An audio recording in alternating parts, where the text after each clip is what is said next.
காஞ்சிபுரம் சித்ராகுப்தர் ஆலயத்தில் நடைபெற்ற சித்ரா பௌர்ணமி விழாவில் ஆயிரக்கணக்கான பக்தர்கள் பங்கேற்பு. இந்தியாவிலேயே சித்ராகுப்தருக்கென தனி ஆலயம் காஞ்சிபுரம் பேருந்து நிலையம் அருகே அமைந்துள்ளது. இதில் ஆண்டுதோறும் சித்ரா பௌர்ணமி விழா வெகு விமர்சையாக நடைபெறுவது வழக்கம். அந்த வகையில் சித்ரா பௌர்ணமி தினத்தையொட்டி நேற்றைய தினம் சித்ராகுப்தருக்கு சிறப்பு அபிஷேக ஆராதனைகள் மற்றும் சிறப்பு அலங்காரங்கள் செய்யப்பட்டு சிறப்பு பூஜைகளும் நடைபெற்றது.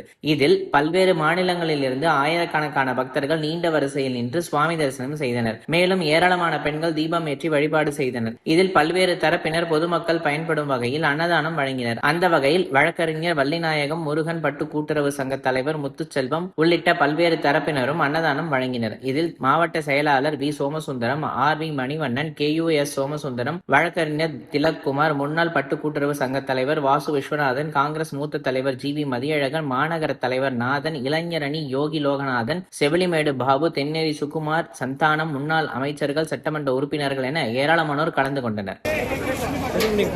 ஒரு 2 மணிக்கு பண்ணிடலாம்.